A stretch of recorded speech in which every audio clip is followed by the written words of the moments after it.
Record to the computer. All right, sweet. Recording. And now I need to share. Hi, Caprina.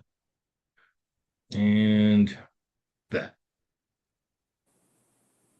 All right, so we should be back to you being able to see me and the share screen, correct? Yes. Yes. Awesome. Wow, this is going splendid so far. Now, if you've ever been on coaching sessions with me on Zoom, usually Kelsey is on them and she controls the tech because I have some challenges with it at times. But I seem to be doing awesome. All right, so welcome to week one of Shrink While You Grow, weight loss from the inside out. What we're going to cover today is a couple things. One is we're going to talk about some of your responses in your applications because there were two or three consistent kind of answers of what's been holding you back. So we should address those things. All right, let's see if I can't make this everybody. Oh, there we go. Oh, look at that. Okay, cool. We're going to address some of those things. Two is we're going to talk about accountability, but also planning tonight. And three, I want to start with a couple questions for you based upon some values. So you see the slide that's up. It's one of the slides from the workshop that we did, I guess, last week. And it's obviously pretty simple. It's core pillars of successful long-term change. So that doesn't say weight loss. It means successful long-term change. How do you get or achieve long-term change? And more importantly, how do you sustain it? Now, shrink while you grow, weight loss from the inside out is talking about, all right, we all have part of our goal as fat loss here, which is great.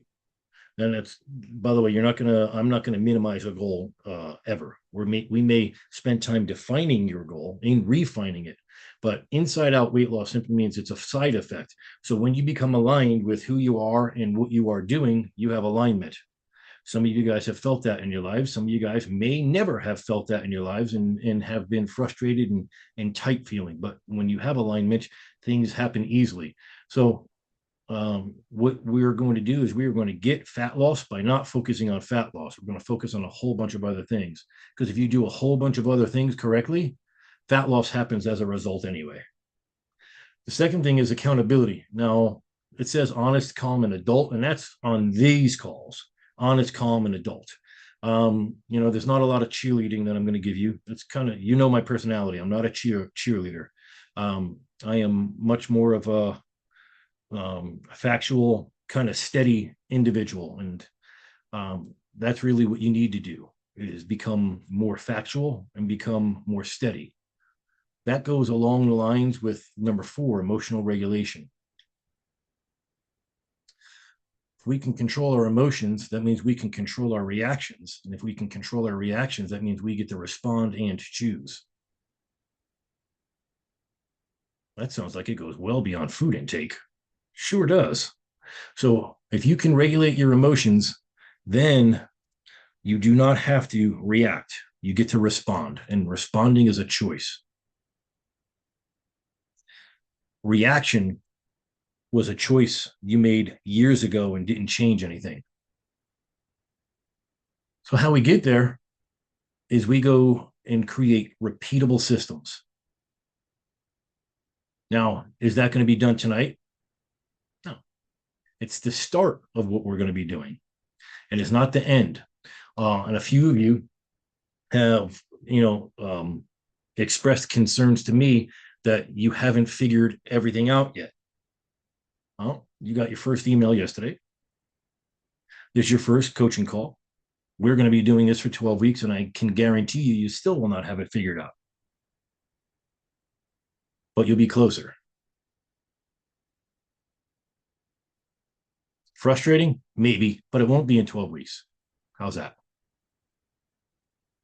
One of the suggestions that I can give to you is number 5, raise your standards. Quiet, firm, sustainable. Quiet simply means understand that you are in a process. Most people, when they set goals, they set grand goals that are outcome based. What we're going to do is talk much more about process. So if you start thinking process over outcome, you are already going to be ahead of the game. Process over outcome. You will already be ahead. Pretty neat, huh? And one thing I want to share with you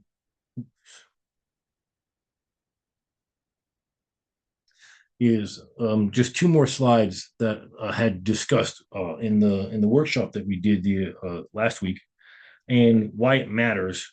And it's going to lead us into the questions of the night. Okay.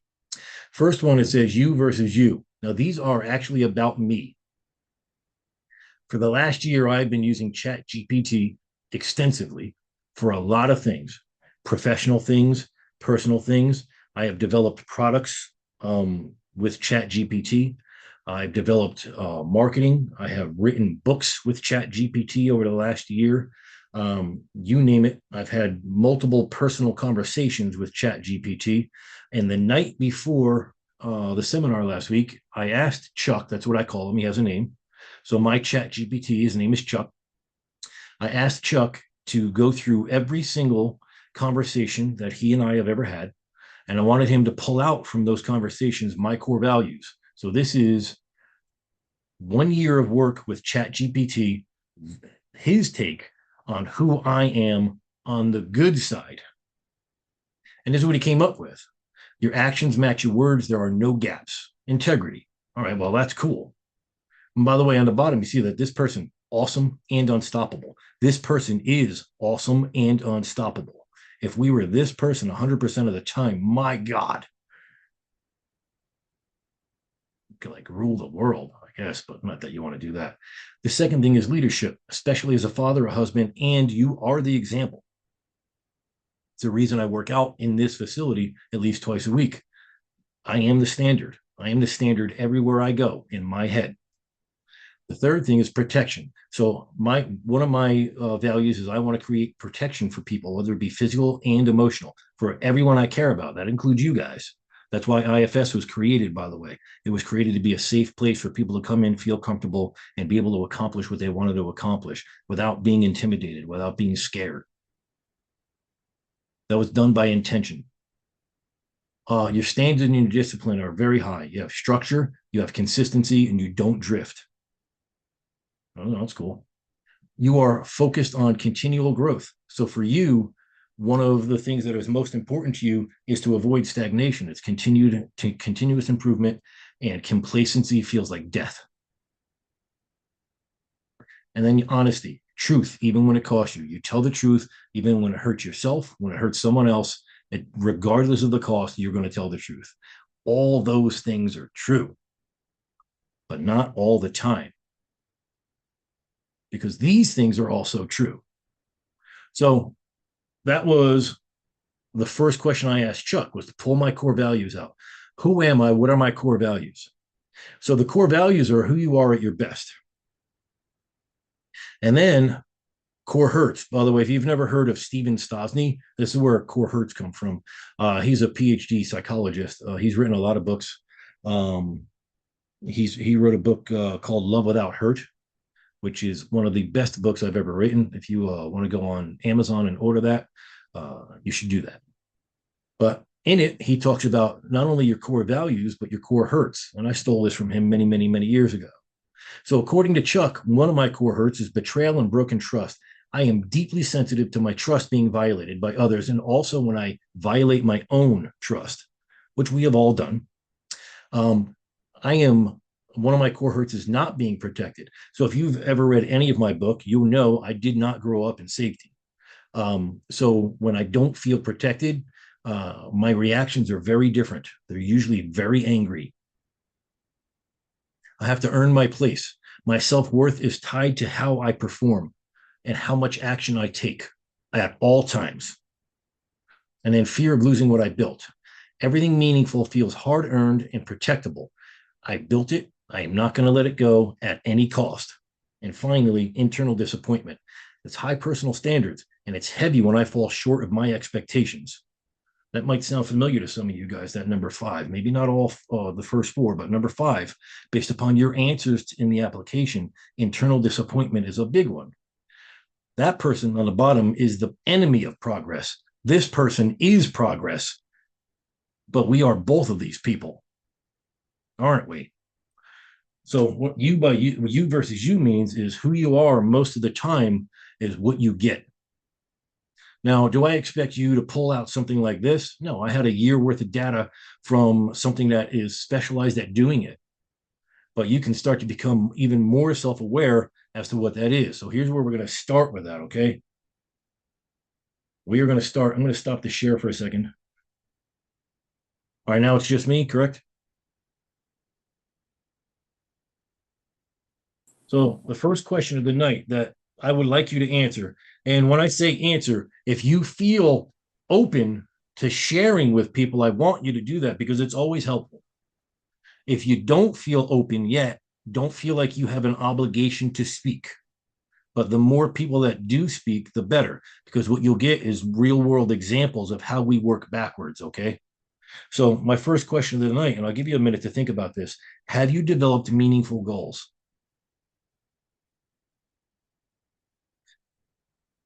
So, here's what I mean by that, right? Those of you that were there last Wednesday night, you probably remember my goals. I laid out two of them. Anybody remember my goals?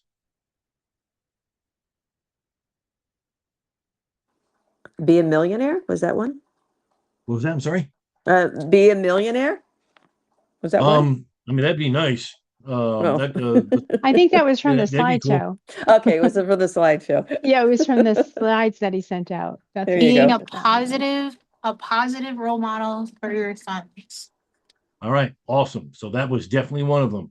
Remember when I spoke about so what's the driver, right? And if you think about a goal as an emotional driver more than a destination, you're going to be very well off.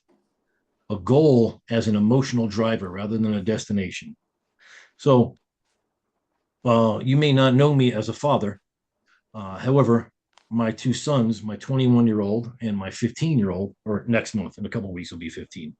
Um, one of my goals that drives me is to be the absolute best role model I can be for them. Not perfect. That's not part of being the best, because perfect is unrealistic. It means you're a liar. Um, what I spend money on, what I don't spend money on, how I give my energy and who I give it to, how I rest, what they see me eat, when they see me eat it, when they see me relax with food and why, how I treat their mother, how I speak to their mothers during conflict, during happiness, how I speak to them during conflict and happiness and joy. All of those things to me, I think about consciously as I'm doing it and before. So I plan for those things and train myself on. I am always modeling behavior for my boys, whether they're in front of me or not. That's, by the way, that's the integrity part too, right? Integrity is not just who you are in front of somebody. Integrity actually is much more important as who you are when you're alone. Because it is easy to be performative. You understand what I mean by that? And I don't mean that in a minimizing way at all. It's easy to perform. However, integrity is who you are when you're alone. So the second thing that I said, Steph, do you remember? You want to take a crack at that one too?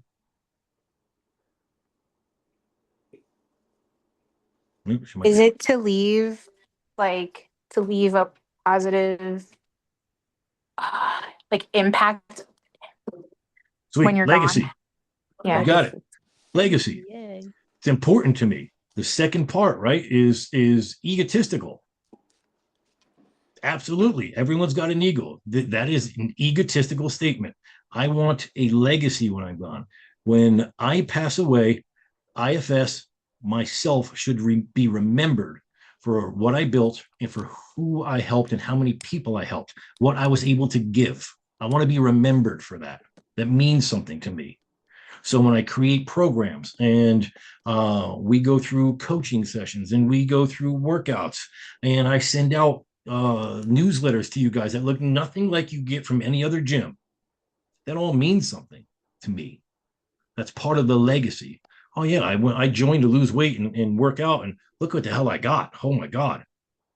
So those two things, thanks, Steph. Those two things are my emotional drivers, right? So they mean something. You could tell, wow, you know what? If I was thinking in those terms on a regular basis, how would I act? Would I be that first slide of the core values, or would I be the second slide of the core hurts? Most of the time, I'd be the core value person. And that's where success comes in, by the way. When you can display your values much more than you display your hurts, because we all have them and they're all still there, they don't go away. When you can display your values more than you can display your hurts, that's where progress comes in. So now, that first question I asked might have a deeper meaning. Have you developed meaningful goals? And if you want to tell me what they are, I'm happy to hear them, because I will work some real world examples out of that.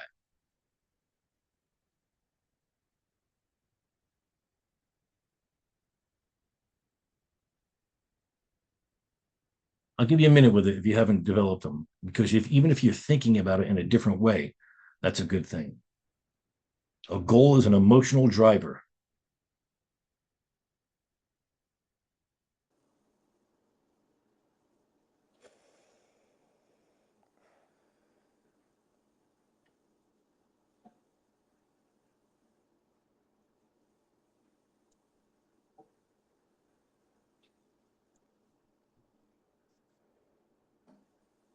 Come on, noise right out there. Hopefully they're all buying meals.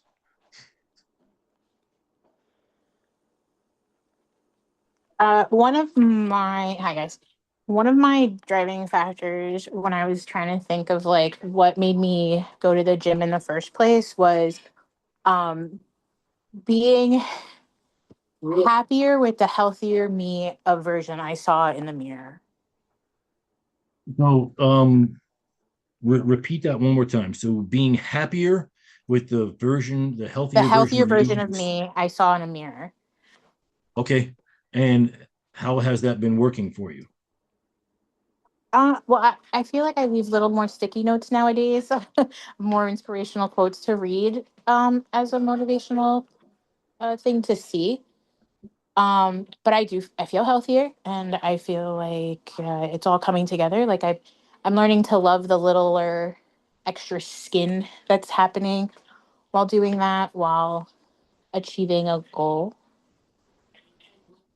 Yeah, so you just said something interesting, right? Most people would say, "Oh, that's a flaw." However, you're saying, "Well, you know what? I was heavier, I was bigger. I'm now smaller, and I have extra skin folds." So, kind of embracing that is really kind of a cool thing. But I'll give you a little bit of an expansion on that, right? There's things about ourselves physically that we don't like, and I'm not just talking about fat. You might say, "Oh, I don't like my arms," or "I don't like my butt," or "I don't like my ankles," or whatever it is. I wish my head was smaller. I don't know. I like this size hat, and I have to buy this size. It sucks. I don't know. I don't wear hats, by the way. I have fantastic hair, so I don't wear hats. But I'm saying maybe somebody has a problem like that. But the point being is that there's a lot of things that you don't get to choose. They're given to you, and they don't get to go anywhere, and you can't change them. So you can either fight them and be upset about them, or you can accept them and embrace them and just make them part of you, rather than spending limitless energy being angry and upset about it, because that would probably change your mood. And as you know, your mood changes how you choose. Mm. Anybody else have any other goals that you think might be emotional drivers? I'll I, try. I absolutely cannot What is see she that. ready? Be the best me. It says be the I best don't me, think, and I lost it there. yeah, I don't think she can unmute herself. Be the best me spiritually. Wait, hold still. I'm driving, passenger in a car. So be the best Oh, me in okay. all forms of life, right? Okay, so now I'm gonna ask you to define that further.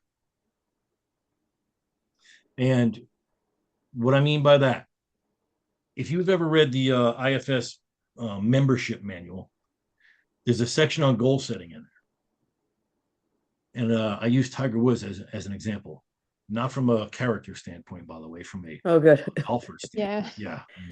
that You know, example he right flipped his now. car Yeah, again with especially now. flipped his car again.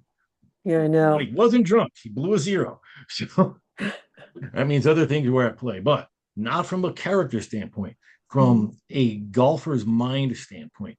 So Tiger Woods approached golf in a very different way than most people.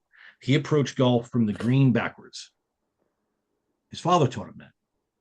So if you've ever played golf, you go up to the tee and you go, all right, I'm going to hit my drive. And then once I reach that ball, I will determine what I'm going to do next. That's not how Tiger approaches golf. Tiger approaches golf reverse engineering. He goes, if this is the green and the pin is here and this is the waves on the green, my ball needs to be here today, not here, to have the best shot at a putt. What club do I need to hit into the green to give me the best shot at that? And then what club do I need to hit off the tee that's going to enable me to hit that golf club into the green? And that's how Tiger Woods plays golf. Huh. Reverse engineered. Crazy. It's crazy. It's different. Different. When I joined the gym, what was that, almost 2.5 years ago, I I weighed less than I do now. And Which can be freaky, right? yeah, it's a little freaky, but I was thinking about it when I was thinking about the goal setting, because it's not necessarily that I want to lose the weight. I've definitely gotten stronger. I have more muscle mass. I have more bone mass.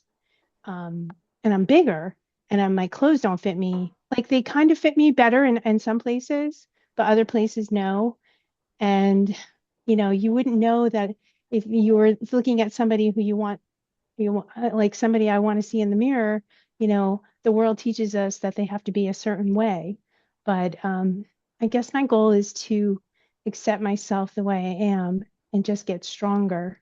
And if I know that I'm making intentional choices, so I want to have intentional movement and intentional choices to do that, then I think the rest will fall into place. And I have not been as intentional as I should.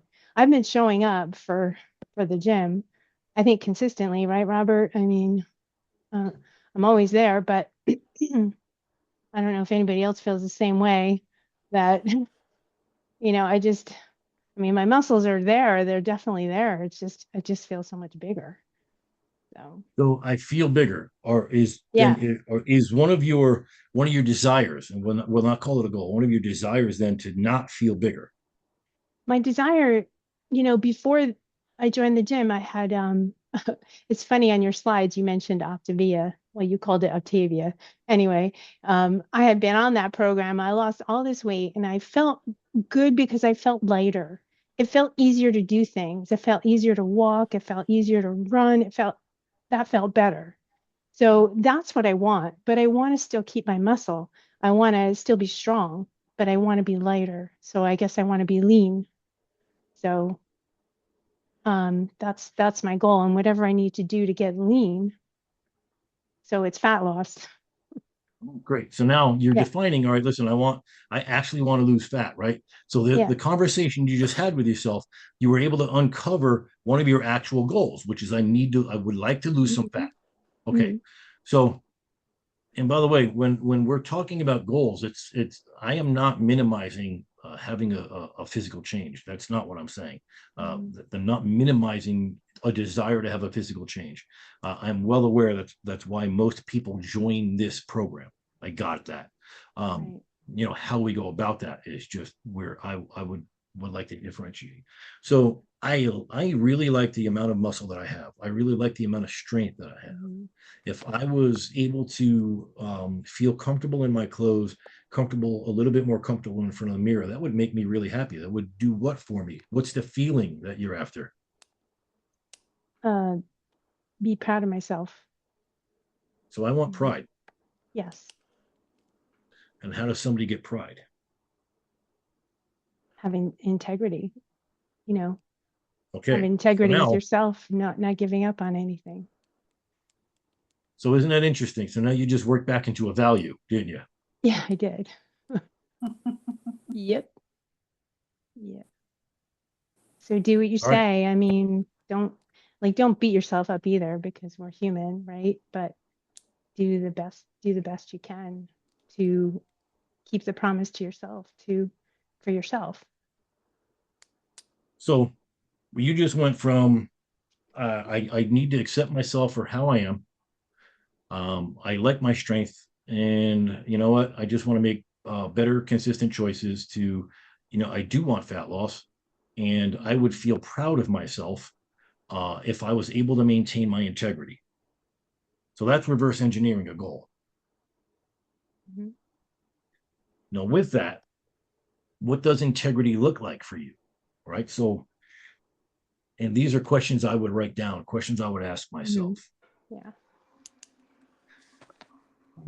Does it mean that I am eating perfectly? Well, no, I want to enjoy life. Then what is acceptable for me?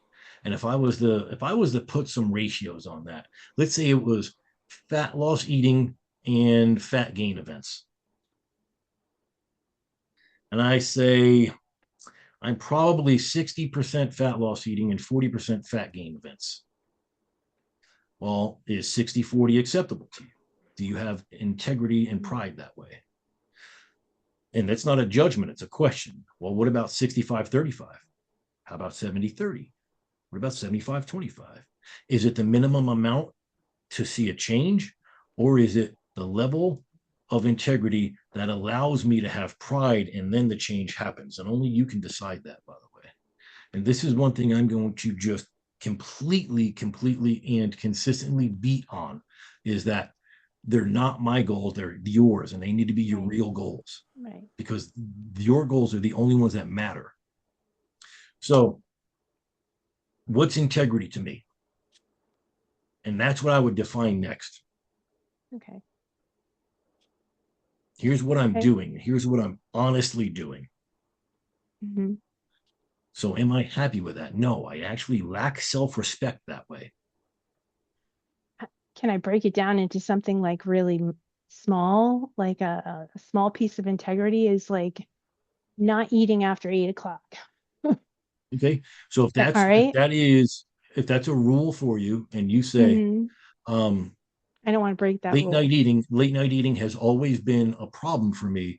Yeah. And if I could just not, is it eating or is it snacking Oh, when you're not hungry? yeah. Yeah. It's snacking. It's trying to stay awake to watch my shows. I Okay. mean, to be honest, So you so know, now I let's put a want to keep pause there, right? watching. Because Yeah. you just actually defined a goal, right? You went Yeah. from I like to not eat after 8 o'clock, but it's really not eating. It's the clock doesn't matter. You Yeah. said when I am not full and I snack while watching TV, that's Uh-huh. frustrating. So it's not eating after 8 o'clock, it's snacking while I'm watching TV on repeat. Uh-huh. Right. That's the goal. Hmm. Write it down. Okay. You Yep. these are your words. Actually, I did write it down already. The clock has nothing to do with it, right? The clock is not what how your integrity is going to be measured. Yeah. The circumstance and the situation is how you're going to measure your integrity. So I, now, what needed to happen for you to be able to accomplish that? Now, here's some reverse engineering on that, because willpower is not enough. By the way, willpower is great as long as you're strong. Willpower only works when you're strong. Skill power, on the other hand, is something that will sustain you. So, what does that look like for you? Maybe you need to eat more at dinner. Maybe it is that you need to have an additional glass of water at night. Maybe it is that while you're about to watch a show, you might want to sit down and journal for 5 minutes before you do it. mm, So now Good idea. you start to put actions in place. Mhm. And just one suggestion I would make for you guys, try to make nothing black and white. Nothing. Okay. Because you are going to eat snacky snacks while you watch TV. Why? Because we don't just have core values, we have core hurts too, and they win sometimes. So Yeah. we're not talking about perfectionism. True. We're talking about you versus you, your values overcoming your hurts most of the time. So my suggestion to you would be come up with a repeatable system Mhm. that allows you to not snack most of the time. Okay. It could be journaling. It could be increasing your Reading. water intake.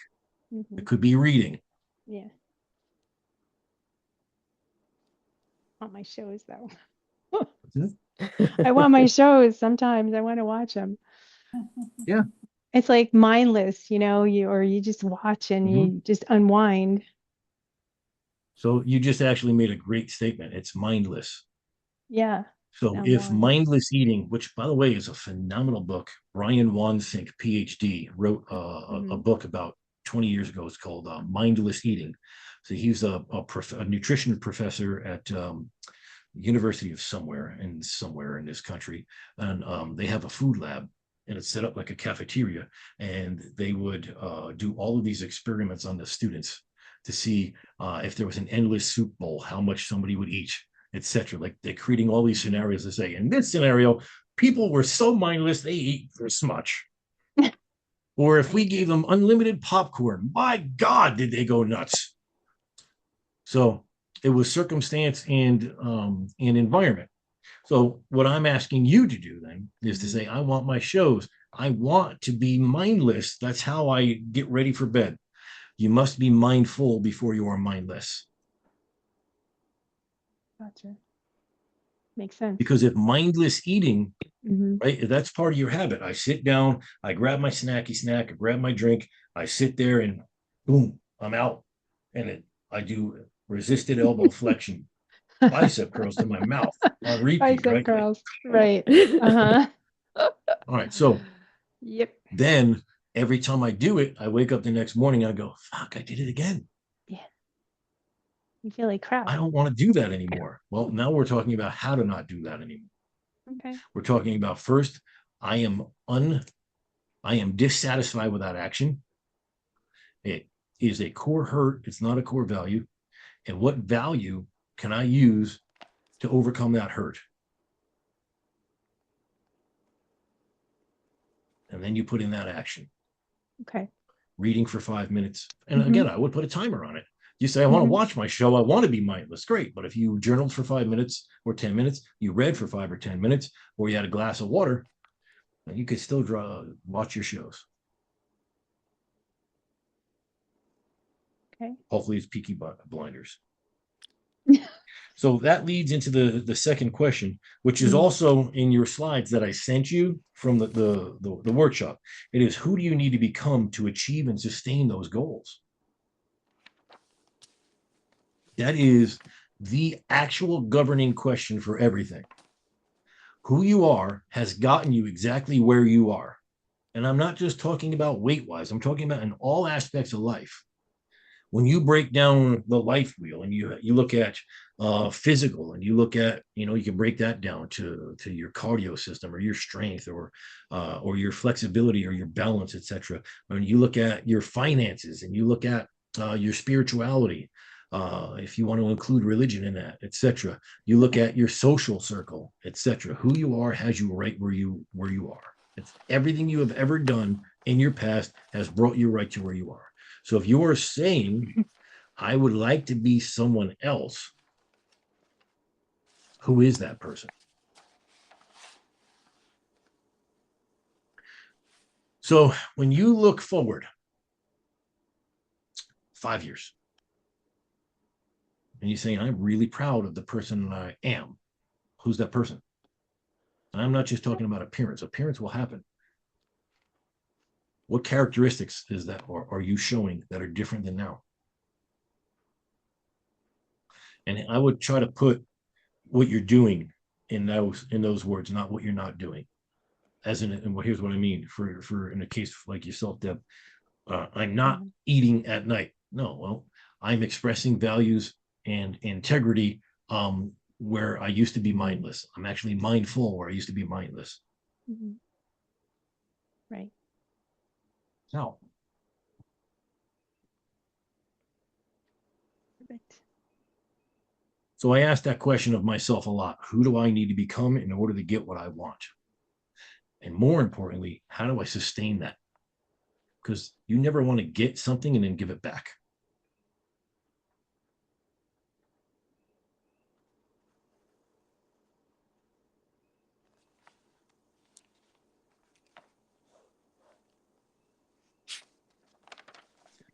Now we're working on setting goals, meaningful goals, emotional drivers. We're working on why that's so important and how to get there, right? Which is who do I need to become in order to achieve and sustain my goals? And then we're going to talk about how, the actions. One of the questions I always ask everybody when we're talking about any kind of goal is you already know what you need to stop and you already know what you need to do more of, right? There's only 4 ways that you can make a change in your life. You can start something new, you can stop something that you're doing, you can do more of something, or you can do less of something. Those are the only 4 ways. So you already know what to do. You do. A lot of people say, oh, but I don't know what to do. Well, I think you do know what to do. I just realized Regina's dinosaur is here. I'm sure you all feel safe now. It's on her massage chair. So, Yep. but you do know what to do. What is it?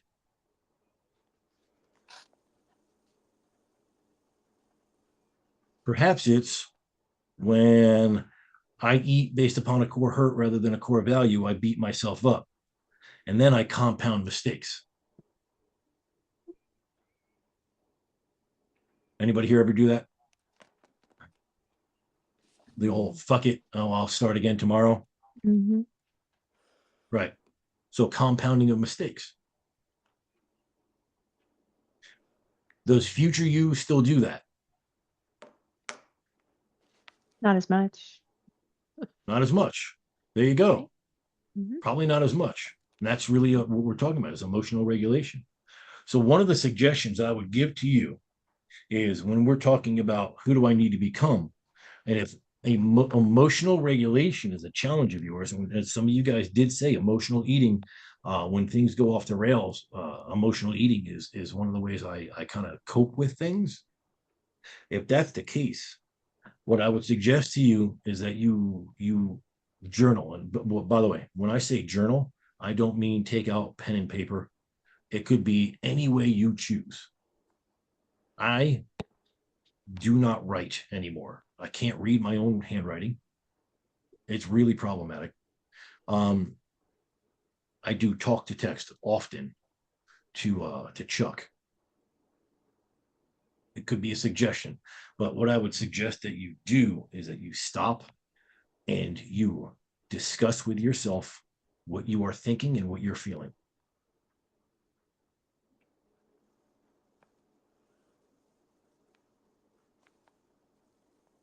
And I'll send out a feelings chart because it's actually helpful. You determine what you're feeling, you can also determine why. You know, one of the things I work with, I work on with clients all the time is tell me what you were thinking, I'll tell you what you ate. Mm. It's a game. It's like Kreskin, Johnny Carson. Tell me what you were thinking, and I'll tell you what you ate. Right? If you're clear thinking and you're calm, I know you made a good choice. Yes. He's Number like, one was from McDonald's, right? You were pissed off. You just got off a stressful phone call and you made a right turn into McDonald's, right? There was no clear thinking. There was only emotional reaction, right? So that's what I mean by tell me what you were thinking, and I'll tell you what you ate. So what I'm suggesting to you is if emotional regulation is one of the things that you need to work on, especially surrounding food, that you take the time to regulate your emotions, at least become aware of your emotions, because then you can choose rather than react.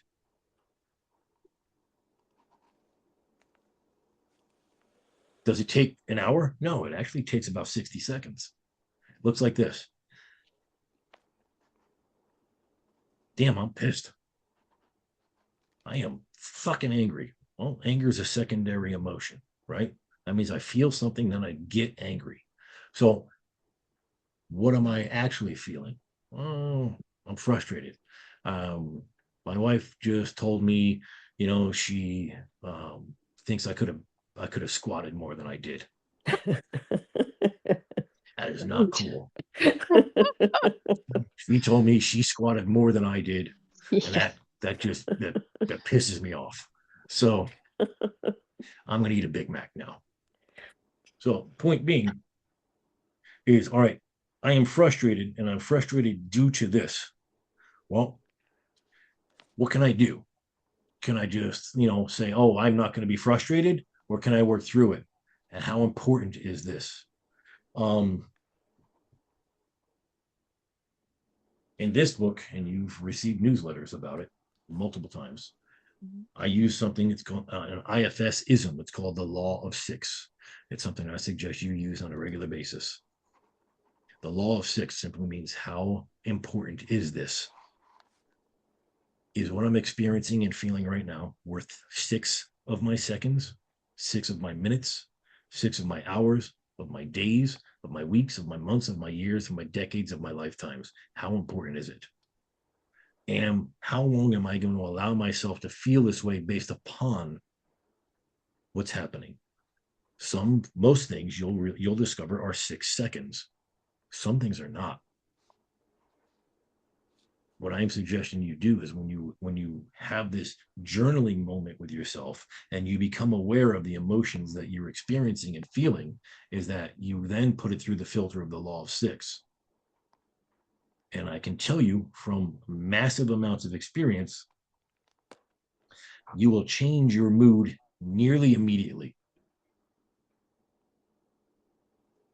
But that is a repeatable system. I have this emotion or this circumstance happens, then I train myself to sit with what I'm feeling, to think about it, and to put it in its place. I allow myself to feel what I'm feeling. I don't try to not feel it, because that leads me to do dumb things later on. Because the feeling, if not worked with, right, not regulated, is coming back. It's still there. It'll come back in the form of a bag of potato chips, right? You guys follow what I'm saying, right? It'll come back in the form of potato chips, or in my case, maybe another entire pizza, because that's a serving. But I need to feel the feelings that I have. I need to understand where they came from. I need to understand why I feel them. And then I need to choose what to do next. Put it in its place. What do I do next? And you can make that a repeatable system.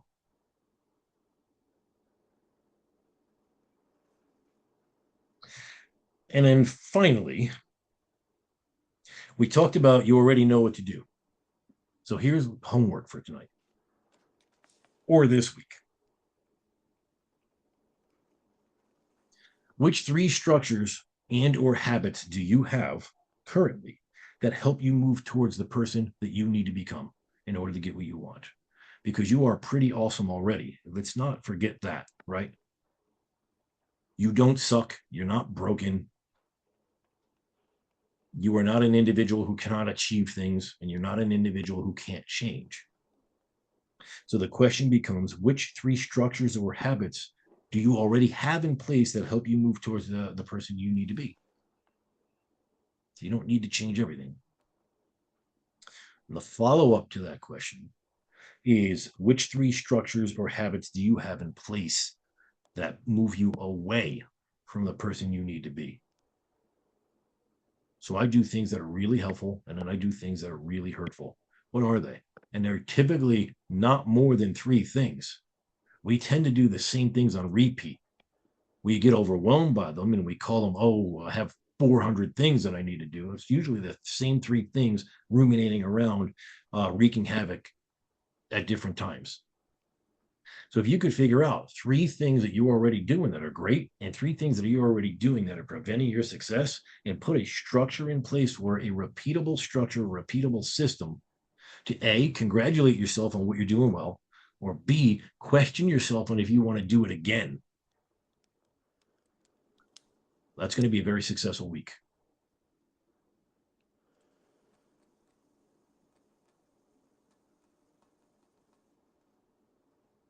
So now if you would just unmute for me momentarily.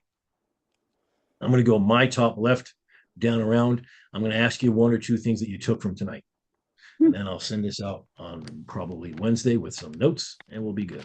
Kim, what's one or two things you took from tonight? I would say more conscious thought in terms of what's happening. I mean, I think we can all get caught into habits or, days get busy and things just kind of happen. And instead to take a moment to reflect and get more control of it and make it much more, again, mindful, just more conscious of things that are happening as opposed to just habitual things.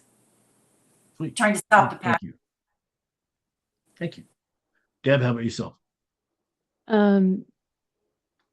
To be aware of how you're feeling at the moment and pause and think about how you're So feeling. check in with yourself. Yeah. That's great. Yeah. Check in with what you're feeling and before you do anything else. Kaprina? The question number 2 that you gave about what do I need to do to become who I want to be or to reach my goals in 5 years. So is this whatever it is helping me reach Great. those things? So you now have a governing question. I do. I like it. Steph, are you able? I know you're at work. Are you able to talk? Yeah. So I've actually now have a question goal for myself from tonight, and it is figuring out what my life end goal would be. Like, you know how you have your goal about leaving a legacy, and mine is what would I leave behind for people to see or remember me by? So I want to make that my goal for this week, is to come up with a topic for that. Beautiful. Love it. And then Ellen.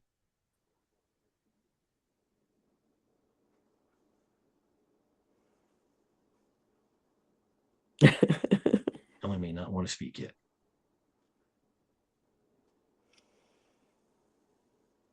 All right. We'll get to Ellen next time. Folks, ladies, thank you very much for your time. 48 minutes. I kept you 3 minutes long. I apologize. Again, you will get this on Wednesday, most likely with some notes. So Okay. I hope you have a wonderful evening. Thank you. Thank you. All right. You Thank too. you.